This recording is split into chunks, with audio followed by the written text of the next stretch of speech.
Salut à toi, j'espère que tu vas bien. Nous vivons à une époque où le bruit des miracles couvre parfois le silence de l'amour. Une époque où l'on mesure la foi à ce qui se voit, où l'on soupèse Dieu à la hauteur des prodiges, où l'on soupçonne l'enfant de Dieu s'il ne fait pas tomber le feu du ciel. Alors, petite parenthèse pour que tu comprennes. Il s'agit de l'histoire des fils de Sceva. Ils n'étaient pas disciples de Jésus-Christ. Ils n'avaient pas de relation avec lui.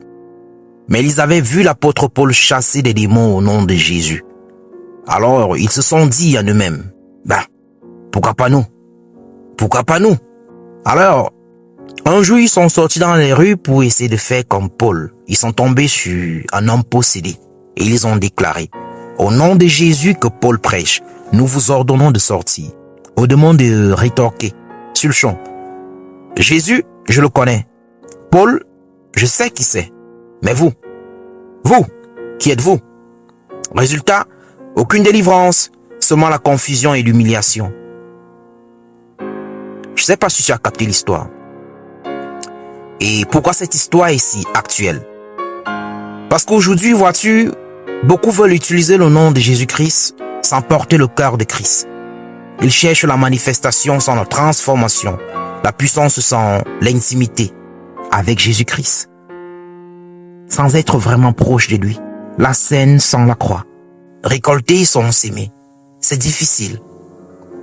Et du coup, tu vas voir que la scène chrétienne est polluée par ces hommes qui se disent pasteurs, qui se disent enfants de Dieu, mais qui se servent des puissances occultes, des puissances obscures pour pouvoir opérer. Et là, tu vas voir des foules. Les foules accourent. Parce qu'ils veulent des miracles. Parce qu'ils veulent des miracles. Pourtant, le monde n'est pas seulement malade de l'absence de miracles. Non. Il est surtout épuisé par l'absence de compassion. Le monde, pour ma part, ne te demande pas toujours de ressusciter des morts. Non. Il te demande de rester vivant dans l'amour. Il ne réclame pas forcément des prodiges. Il est... Oui, pas seulement des prodiges, pas seulement des miracles. Il espère rencontrer quelqu'un qui pardonne, quelqu'un qui écoute surtout, quelqu'un qui aime quand c'est difficile. Des personnes comme ça, c'est rare aujourd'hui. La révélation des fils de Dieu, comme la Bible en parle, ce n'est pas d'abord une démonstration de puissance, que non, c'est une manifestation d'amour incarné. Un vrai, je veux dire, un amour constant, un amour qui ne cherche pas à prouver, mais à servir. Je sais pas si tu captes.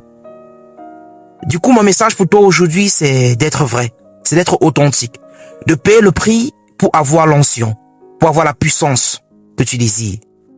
Parce que vois-tu, le message central de Jésus, c'est pas aller dans les rues, opérer des miracles. Non, c'est pas ça. C'est l'amour, frère. C'est l'amour, ma sœur. C'est que tu aimes ton prochain comme toi-même. C'est ça le message central. Dieu est amour. Et si nous sommes fils de Dieu, nous devons être comme notre Père. Donc voilà. Avance sans pression. Ne joue pas un rôle spirituel. Ne copie pas ce que tu vois dans les rues, sur les réseaux sociaux. Non. Marche simplement. Marche humblement. Et surtout, sois fidèle à la parole de Dieu. Sois fidèle à Jésus-Christ. Car là où l'amour de Christ est vécu, Dieu est déjà à l'œuvre. Et parfois, le plus grand miracle, c'est un cœur aligné. Un cœur aligné à sa parole. Donc, c'est tout pour aujourd'hui. Voilà. Dis-moi en commentaire si le message t'a plu, si tu as quelques rajouts. Voilà, j'aimerais que tu le partages avec nous. Que le Seigneur Jésus-Christ te fortifie et te bénisse abondamment. Be the love and be the gospel. Peace.